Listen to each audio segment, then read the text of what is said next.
Hey everyone, welcome to the People of Color Living with Diabetes Summit. Super excited to have you here. So today we have Alicia. She's going to be talking to us about being intuitive with type 2 diabetes. She has a lot of really good information to share with us. So thank you so much for being here with us, Alicia.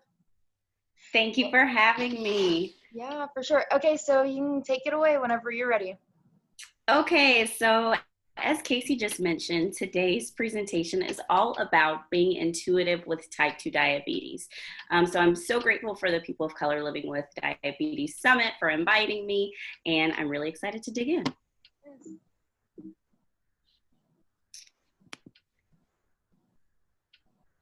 Okay. So my name is Alicia O'Neal, and I really love all things family-related, plant-based food, friends, and fun. I really love listening to music, reading books, spending time outside, especially during this coronavirus time. I spent a lot of time on my patio and in my backyard. But yeah, I also love watching different TV shows, and I've recently gotten into all things healthy food. So for college, I attended Cornell University, and I received a bachelor's in science in biology and society with a concentration in nutrition and health and a minor in education. I've conducted research for the National Institutes of Health. They were funded projects for the Center of Disease Prevention and Health Promotion. They were primarily for type 2 diabetes, obesity. There were some focuses on hypertension and heart disease, but I worked primarily with people of color and people living with mobility disabilities. The most recent project that I just finished was working with people living with mobility disabilities and understanding current access to healthy and fresh foods. So we looked at grocery stores a lot. We looked at foods that restaurants provide and offer, food delivery services like Uber Eats, but also grocery delivery services like HelloFresh. So really looking at how government policies impact and affect, impact and affect the foods that we eat. So I just finished receiving my Master's of Education from Arizona State University, and I'm currently a student at the University of Kansas School of Medicine. And so in 2019, I started a passion project called the Posh Veg, and it's blossomed into a business. And really my focus is to be able to provide healthy eating knowledge to 4 different groups. So the first is people living with type 2 diabetes, people that are interested or having difficulties with plant-based eating, people that have hypertension, and people that are focusing on weight control. So those are the 4 areas that I focus in, and I usually try to dedicate one day each week to each of those topics. And so we can just really dig in with learning more about intuitive eating. So before we really talk anymore, it's important to understand what the word intuitive means. So intuitive means literally having the ability to understand or know something without any direct evidence or reasoning process. Well, that sounds kind of complicated.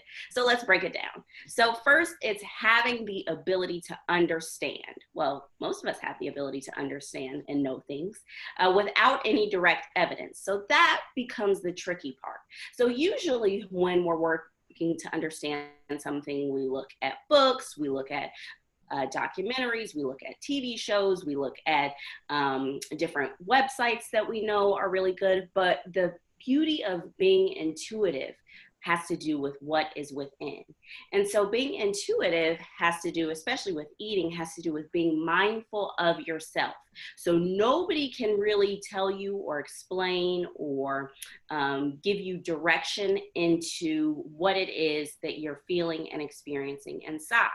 And so with being intuitive, you allow yourself to then travel into this reasoning process. You ask yourself questions, the who, what, when, where, how, and why. Why am I feeling this way?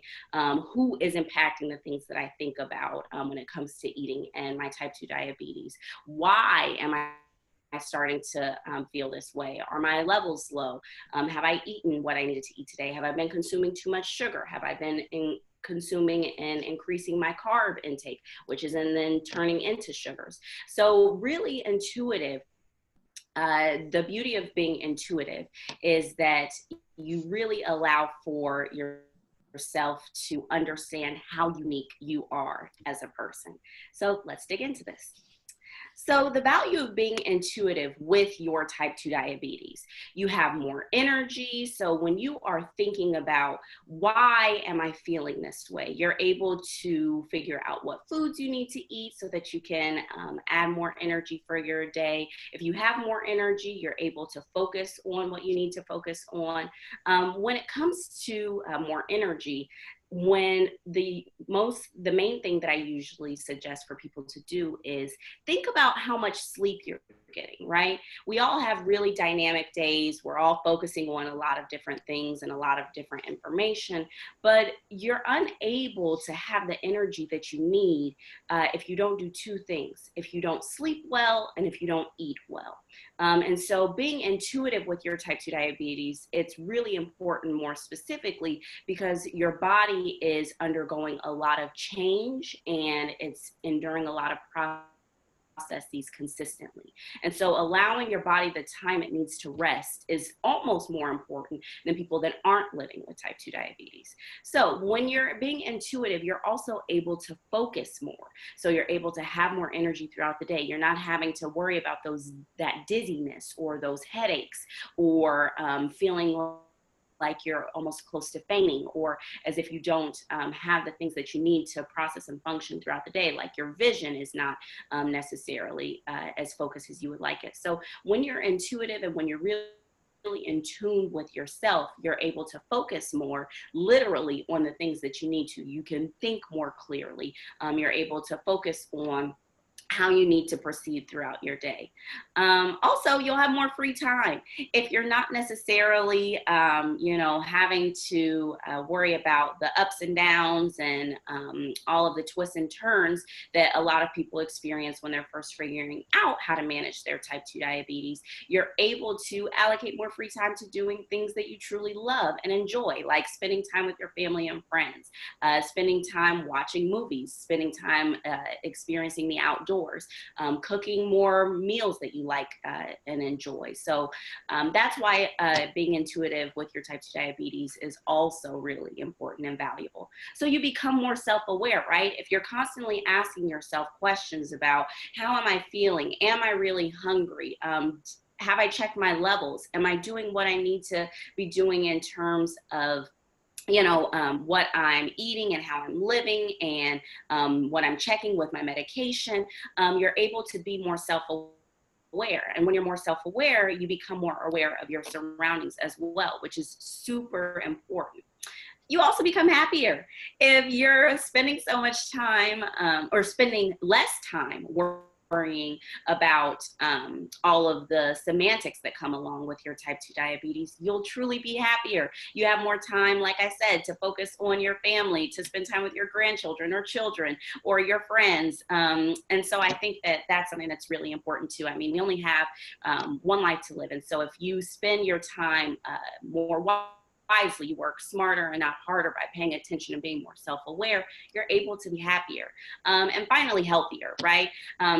Type 2 diabetes, a lot of times when people receive their diagnosis, they feel like, there's this negative connotation or this bad overlooming cloud of doom. And I don't want for people to feel that way, because you can have a beautiful, wonderful life.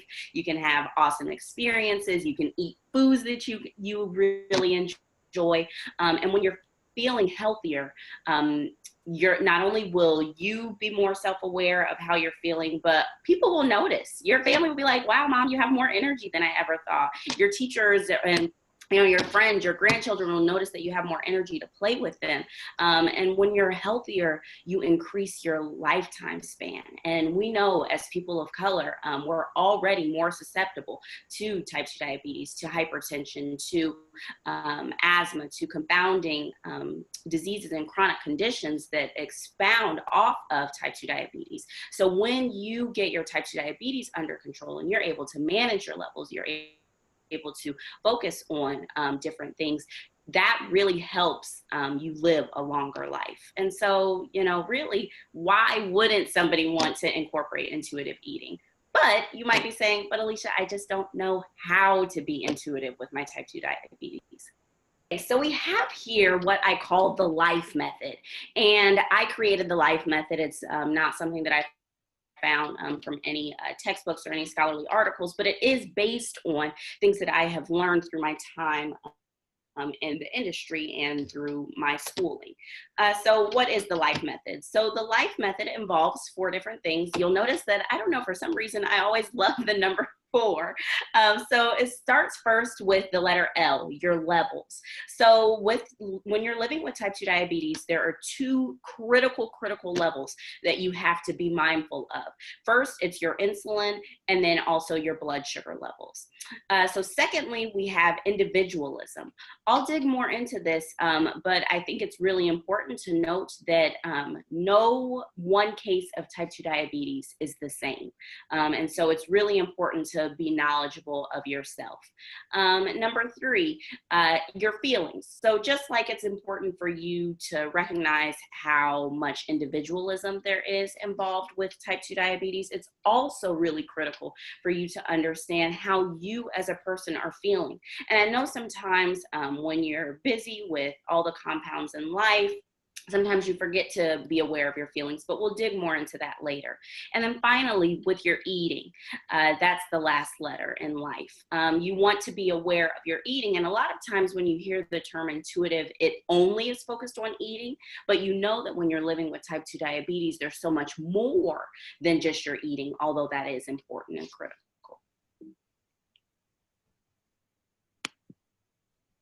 Okay, so first, we're going to look at levels. So here I have a yo-yo. And so sometimes living with type 2 diabetes can feel like a balancing act, right?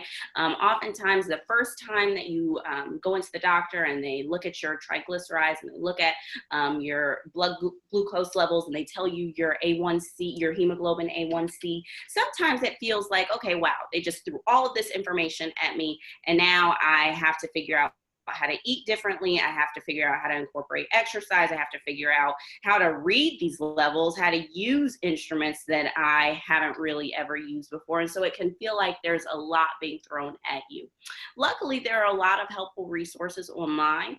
If you look at the American Diabetes Association, the Center of Disease Control, the World Health Organization, those are all organizations that have really, really helpful information for you as it pertains to your diabetes.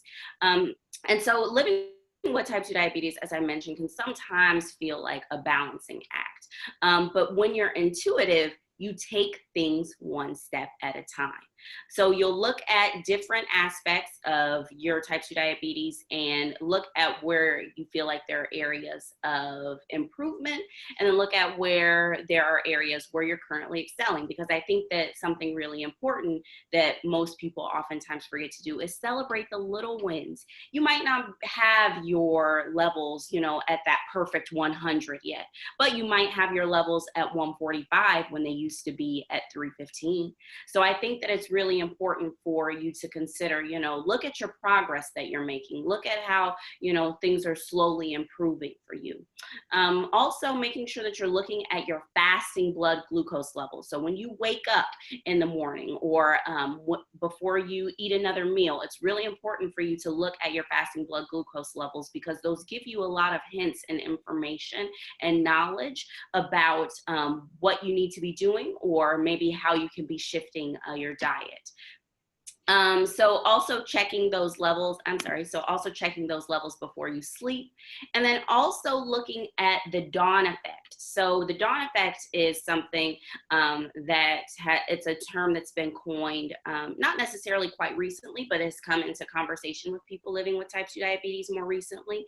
It's the feeling and phenomena where you wake up and you are all of a sudden feeling dizzy, your blood sugar levels are spiked through the roof, and you're like, what? I've been asleep. I haven't been eating candy all throughout the night. I haven't been eating, sneaking desserts. I hope I haven't been sleep eating. And so you're like, why are my levels so high? And so the dawn effect really is what happened is what happens when you consume too much sugar before bed. And you could be saying, Alicia, I'm not consuming too much sugar before bed. I'm a type 2 diabetic. I know what sugar can potentially do to me. Well, also, usually sometimes it has to do with the timing in which you eat your meals and the timing in which you eat things.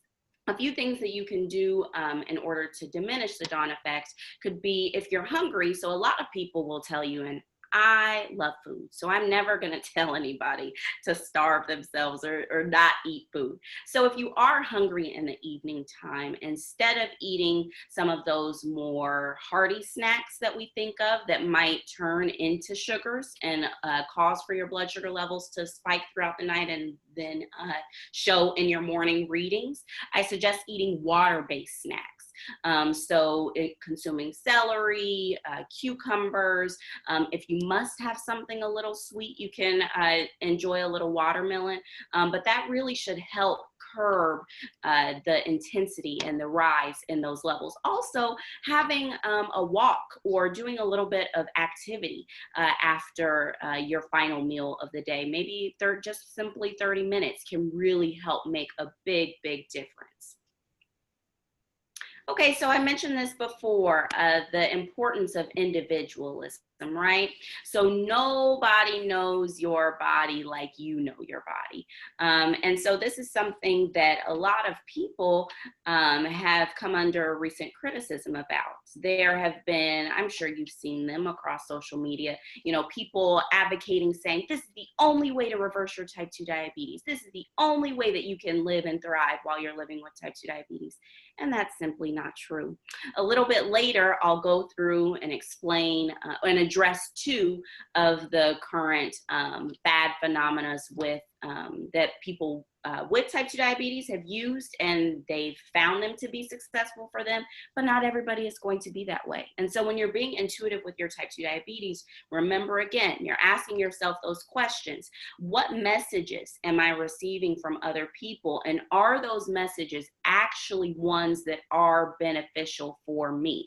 And so sometimes what I like to suggest is if you see something that seems like it's useful information or seems like something that you'd like to try for yourself or something that's worked for somebody else, try one thing during the week. Try one thing, because if you're trying, 5 different things, if you're all of a sudden trying this new excessive workout and you're all of a sudden trying to this whole new diet and you're all of a sudden using this super cool method to manage your insulin levels and you're focusing on all sorts of different things, you're going to get overwhelmed. And the reality of it is those things may not even work for you. And so then you're trying things and you're like, well, my levels are back through the roof and I'm feeling dizzy and like I'm about to faint and I'm hungry all the time. And really, if you focus on just one thing at a time, it will make a huge difference. And then if you look at the end of that week or at the end of that 2 weeks, you can see, this worked for me. I was able to notice that, when I kept, if you keep a journal, that's also really, really helpful. You keep a journal of your levels throughout the day as you take your readings, but then you take a journal of your medications and the timing if you're on medications that you're having to do that. And then also just writing down and journaling how you're feeling about the different things that you're trying. That'll help you see and understand not only how your individual body is responding to things, but if these things are actually working. So again, like I said, pay attention to messages on social media and that you receive from family and friends, right?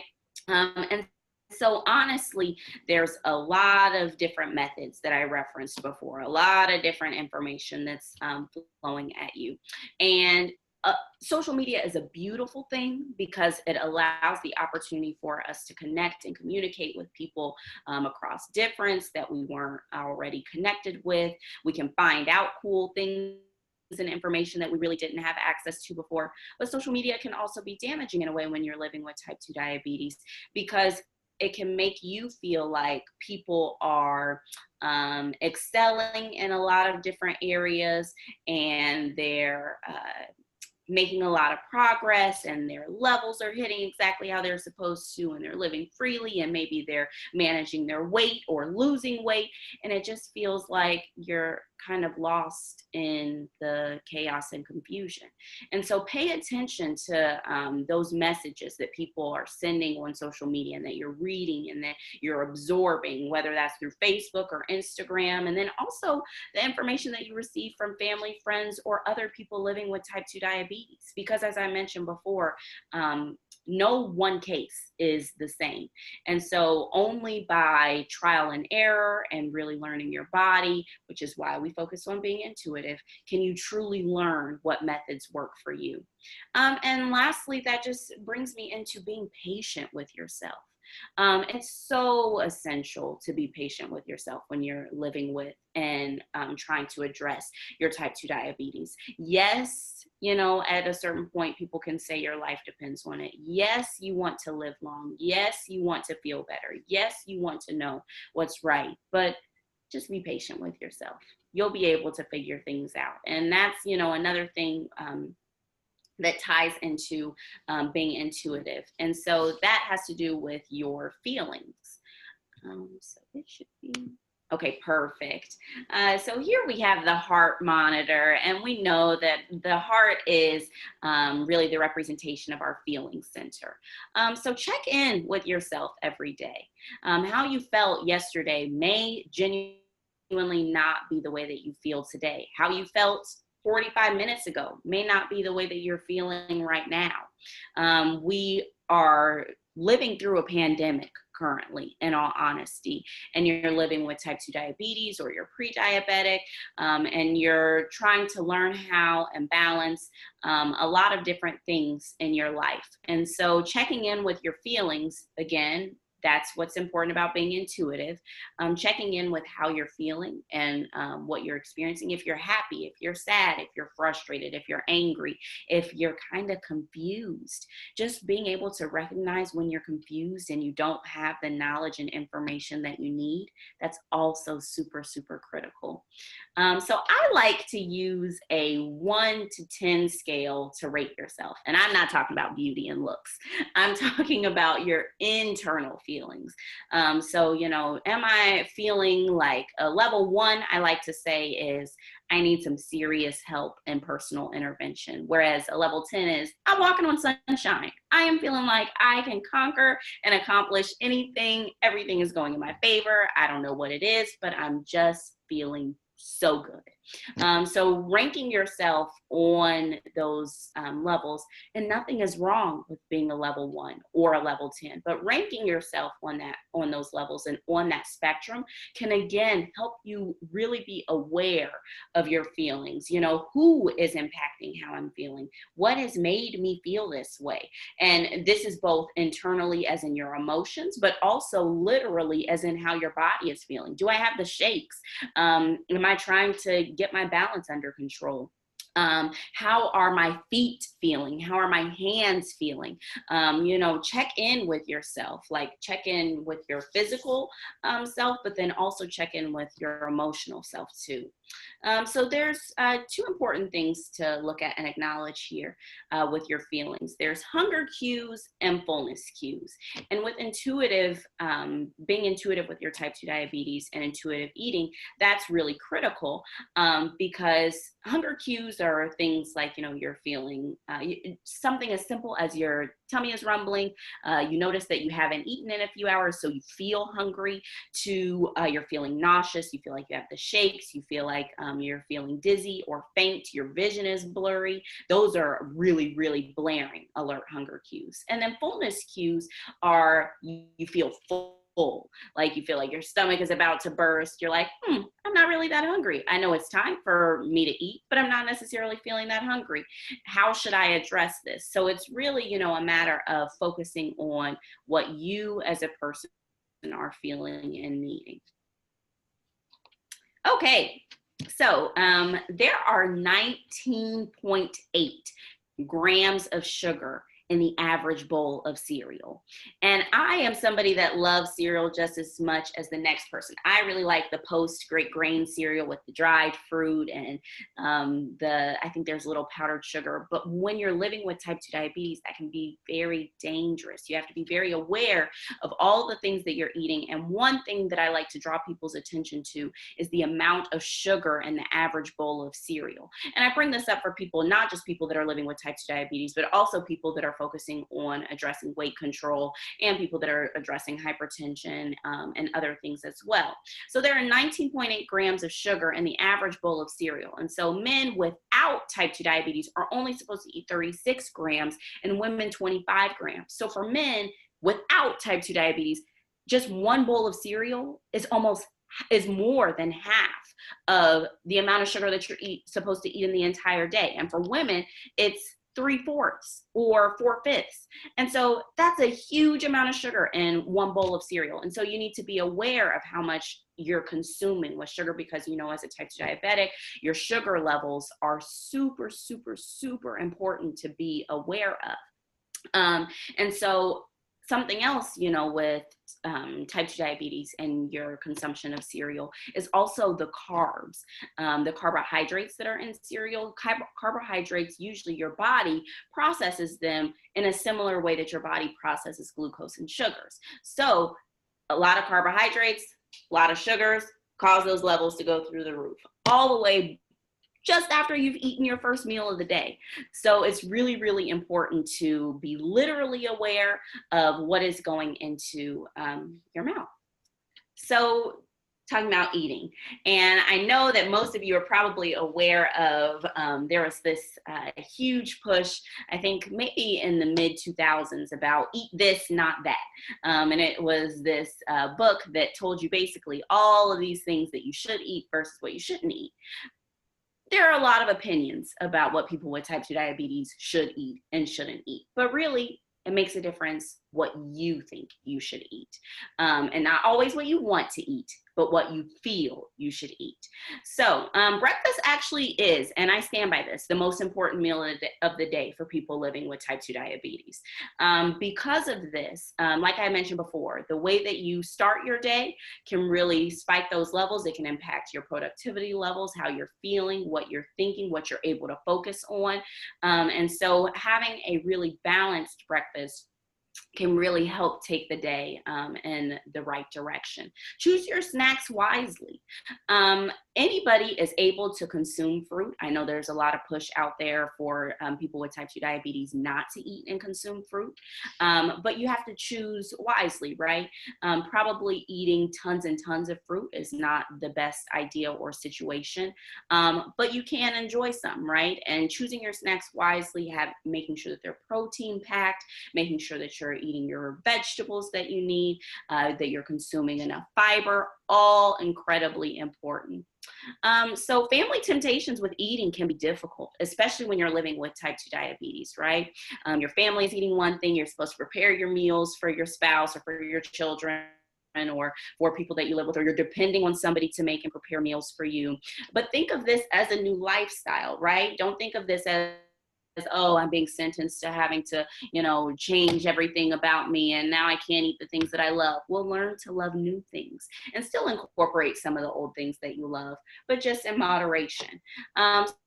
So let's talk about a little bit intermittent fasting. Is that a yes or no? So there's this huge push for people with type 2 diabetes to do intermittent fasting. If you're not aware of what intermittent fasting is, it's basically eating for 8 hours a day and then fasting for 16, or eating for a smaller amount of hours a day and then fasting for a larger amount of hours. And while this can be helpful for some people to manage their levels and to get the dawn effect under control and to figure out what foods are working for them, it's not necessary for everybody to only during these certain times a day. For me personally, intermittent fasting does not work because I simply like to eat too much. My brain does not work and it doesn't click with intermittent fasting the way that other people do. For other people, intermittent fasting is really good because it helps you stay structured and it helps you schedule your meals a little bit better. So again, you know, it's not a yes or no, it's a does this work for you? And that's the whole importance of being intuitive with your type 2 diabetes. And finally, keto. So this whole push for high protein, high fat, low carb diets, right? Keto does not work for everybody living with type 2 diabetes. Some people living with type 2 diabetes are in fact still able to, you know, eat some carbs and eat fruit and do different things like that. Some people use keto diets to first get their type 2 diabetes under control, and then they work into incorporating other different foods back into their diets, or they work to use it to lose weight and manage weight control. But it's not, again, a yes or no, as in everybody must do this. Pay attention to what it is that you need. If you want to try those things, you know, you're more than welcome to. But I would definitely be leery of anybody that's saying this is the only way for you to manage things, or you must, you know, only consume less than 20 carbs in order to, you know, thrive throughout the day, because for some people it just may not work. So I mentioned before that my passion project is the Posh Veg. If you'd like to stay further connected with me, I do what is called Type 2 Tuesdays. So if you visit at the Posh Veg on either Facebook or Instagram, you can connect with me that way. Every Tuesday, I have Type 2 diabetes focused posts that focus on different topics, different hot topics, different questions that people with type 2 diabetes may have. If you join my type 2 diabetes Facebook group, which you can find through my Facebook page, you also can find more information and get your actual questions answered, because I go live in those Facebook groups every Tuesday, and we talk about one specific topic for the week, but I allow for you, people that are in the group, to ask questions that they want answered. So it's not going to be something that I think you all should hear. You all can determine the topic ahead of time. If you visit my website, www.theposhveg.com, you can download my free daily type 2 diabetes checklist. So there's all sorts of things that I think are pretty essential that you need to be focusing on when you have type 2 diabetes, but having a checklist sometimes can be really helpful when it comes to being knowledgeable and mindful about these things. Finally, you can purchase my ebook, and it has a complete 14-day meal plan and also information about managing and living with type 2 diabetes. So yes. Alrighty, and so now we are transitioning into the question and answer session. So feel free to take notes here. There's going to be 7 questions that we'll be discussing, and I'll be giving some brief answers to those. So feel free to take notes. Awesome. Well, thank you so much. That was really good. I'm going to put us in there we go. Okay. Yeah, no, I personally really enjoy that intuitive eating is on the uprising. I have a background in food nutrition as well from my undergrad. And so I definitely, I practice intuitive eating with type 1 diabetes. And so just kind of seeing how freeing that's been for me, I definitely love that that is on the uprising. And I have heard like going around from one of my friends, Raquel, and then I've kind of made up myself this like intuitive diabetes management, which sounds so similar to what you're talking about. And I love that because when people hear intuitive eating, they think, okay, that's just eating. But for us with people with diabetes, it really, really, really plays an effect to everything going on in our day, about how we sleep, how much water we drink, and our working out schedule and everything like that. And so being intuitive, that really helps us not feel pressured to do these things and to just really like enjoy them. And I mean, that's what we should be doing, is enjoying our lives and enjoying being healthy. So, all right. Well, yes. So we're going to transition to the questions. And so the first question is, what could a full day meal kind of look like? Yes. Okay. So I would say that your breakfast, I talked a lot about that during the presentation, your breakfast needs to have a lot of protein. So if you are a meat eater, you can maybe have some non-sugared sausage or maybe some bacon, whatever breakfast meats that you prefer. And then I usually like to suggest an omelet. I kind of think an omelet is the perfect way to start your day, because you can put any vegetables that you'd like to in the omelet. If you eat meat, you can also toss in some meat into the omelet as well. And then also, I think omelets are good because they're really filling, and you can add, if you want to have 2 eggs, you can have 2 eggs. If you want to have 4, you can even do 4.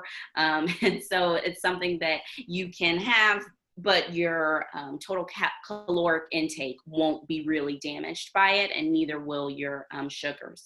Now, when it comes to lunch, I usually say, I know that people aren't necessarily always totally loving salads.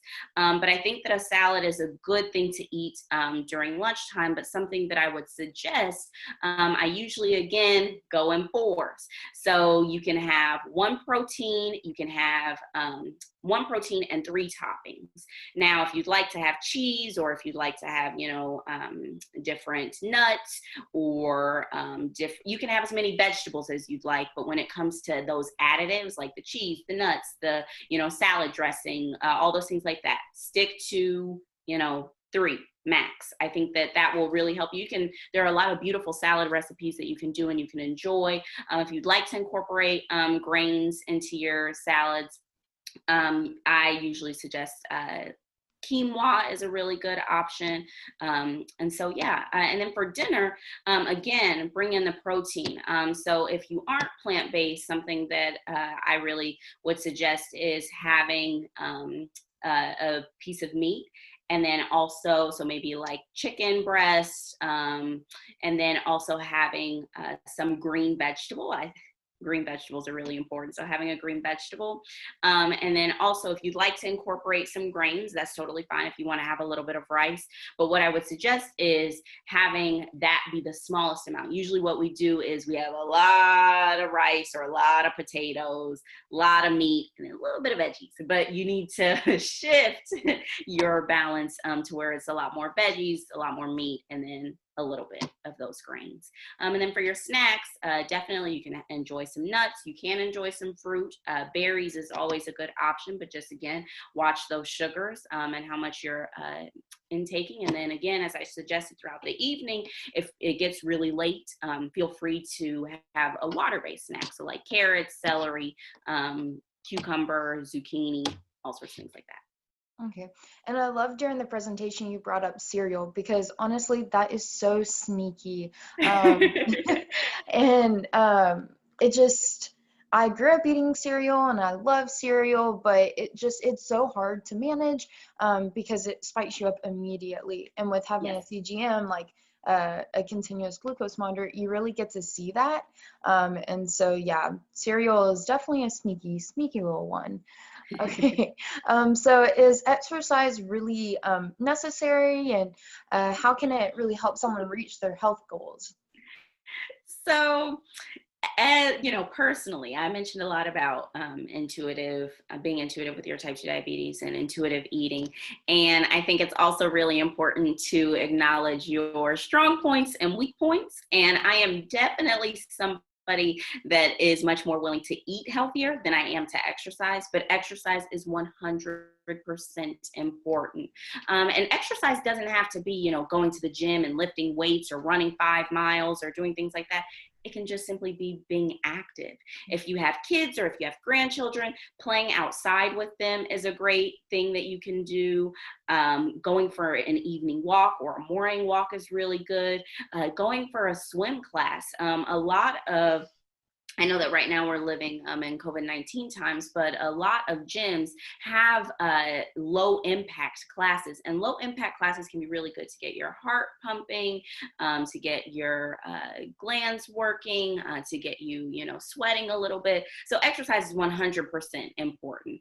It might not always feel like the thing that you want to do most, but what I would suggest is find things that you enjoy. If you like playing basketball, play basketball. If you like dancing, do some Zumba. If you like doing ballet, do bar. Like, find whatever it is that you truly enjoy and you find that's fun. Again, it goes back to being intuitive, right? Running 5 miles might be great for somebody else, but that just might not be what can work for you. Yeah, for sure. You definitely have to find what you enjoy with being active. So how, has modern media impacted how we view our bodies and health? With the diabetic online community getting bigger and growing the way that it is, it can be a tool, but how can that impact our health? Yeah, so as you mentioned, having those online resources can definitely be a tool, right? I provide online resources for my followers and clients and different things like that. So I definitely think that they have a purpose for sure. But at the same time, I think that there's a fine line. And as I mentioned before, be mindful of anybody that says, you must do this. This is exactly how you must live. Like, I don't necessarily think that each person has to follow an exact regimen that somebody else is suggesting or prescribing, and that goes for your doctor as well. Sometimes, the information that they may tell you might be some blanket statement that they usually share with most of their patients, but then it might not work for you. And so social media really can sometimes be damaging, like I said, because people have the tendency to share triumphs only on social media. And even if they do share their low moments, they share them to share the triumph, right? And so being aware that social media isn't always the reality that some people are living, or if it is their reality and they did reach that awesome, accomplishment, they probably had to do a lot of work to get there. And the work that they had to do might not be the work that you have to do. And, if someone does share their triumphs and you see, wow, they're doing so great, that can get a little disheartening, but we could kind of switch our views on that to be, wow, like that really can, be possible. And yes, this could happen for me. Yeah. So, I definitely think that online communities can be a tool. So I guess that kind of goes into my next question.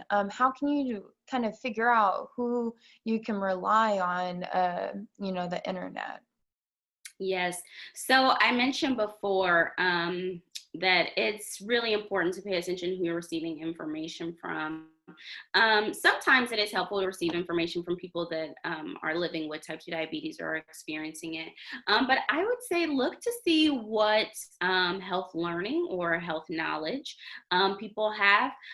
So like Casey mentioned, we both have very different backgrounds when it comes to nutrition and health and diabetes awareness, but we both have both some life experience and some contextual textbook experience. And I think that those are the most important things. So if you just find somebody on social media that's like, I reversed my type 2 diabetes and you can do the same. Okay, well, do you have any certifications? Did you learn, did you talk with your doctor about these things? Or was this just some, random process that you tried and voila, it worked, which can be good, but at the same time, might not be the most reliable, in all honesty. And so, of course, there's always the rule of thumb looking at websites that are, if you're looking at official websites, .org, .edu can always be helpful. Scholarly articles can sometimes be hard to understand.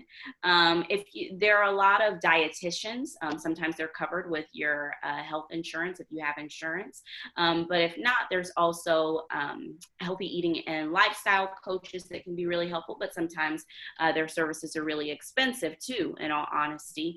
And so another thing that you can also look into, like I said before, the American Diabetes Association. But again, you have to watch because a lot of times those organizations set standards and mandates, but those standards that they have might not even work for you. So just simply being aware of what information is being put out there is necessary.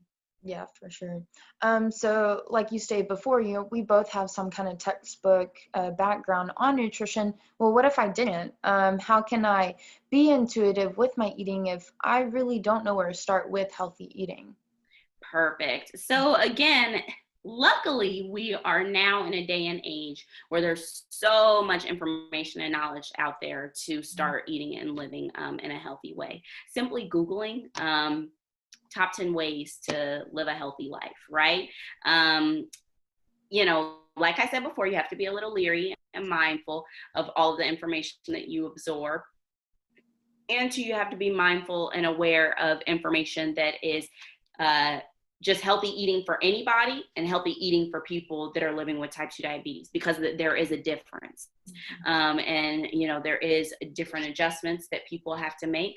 I would say that simply starting with, there are all sorts of people, if you just type into Facebook or Instagram, type 2 diabetes, or vegetarian or healthy, or, there are going to be all sorts of pages that pop up for you to receive information from.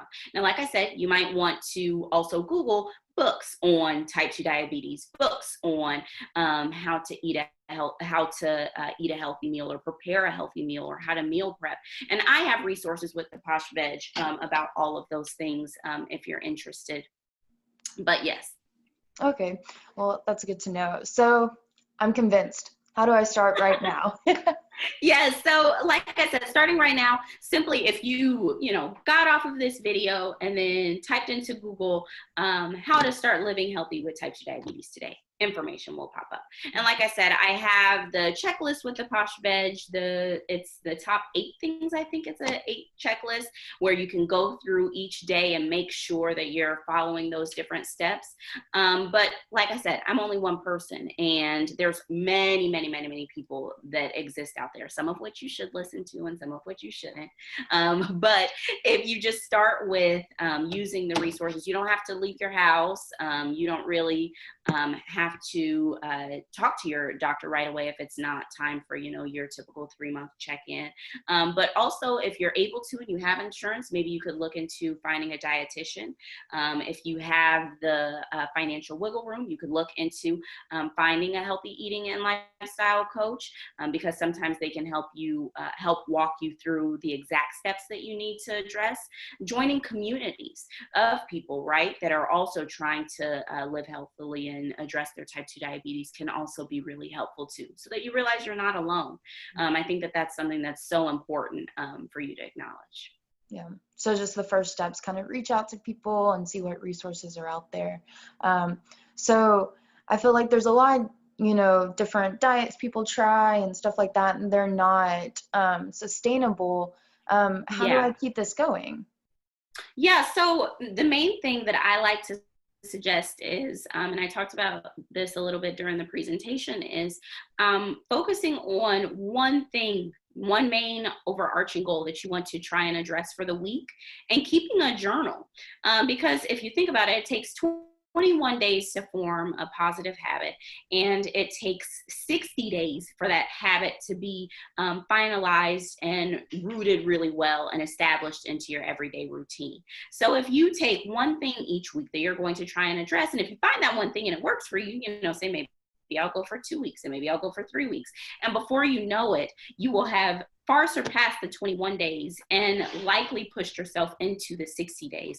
Journaling is really healthy. Finding an accountability buddy, whether that's somebody that lives with type 2 diabetes, whether that's your healthy eating and lifestyle coach, whether that's your dietitian, whether that's your nutritionist, whether that's a family friend, whether that's your spouse or your neighbor, somebody that you can confide in and trust. And they might not have much knowledge about type 2 diabetes, but it's just somebody to help keep you on track and say, hey, have you checked into your levels today? How have you been feeling? Is there anything I can help you with? Need me to help look up good recipes for you? Like all sorts of things like that. Yeah, that's so helpful for sure. Well, that's all the questions I have. Thank you so much for this. This was so informational and really good piece of knowledge. So where can we find you at? The Posh Veg? Yes. So if you'd like, you can connect with me. If you'd like to send me a direct email, you can send me an email at info, that's INFO, at theposhveg.com. And so if you'd like to find me on social media, you can follow at the Posh Veg on Instagram and Facebook. And if you'd like to visit my website for that free checklist that I mentioned, or to purchase ebooks or other digital materials that I'll also have available, you can visit www.theposhveg.com. And so all of that information, like I said, is available. If you even want to contact Casey or Quisha, they know how to get in contact with me. But yes, I would love to connect with you and love to have conversations with you and learn about how I can help you specifically with type 2 diabetes. So, and we'll have all of her contact info below in this video. So you'll be able to get in contact with her and find out more information on how to eat intuitive with your type 2 diabetes. All right. Thank you so much, Alicia. It was really good having you here today. No problem. Thank you for having me.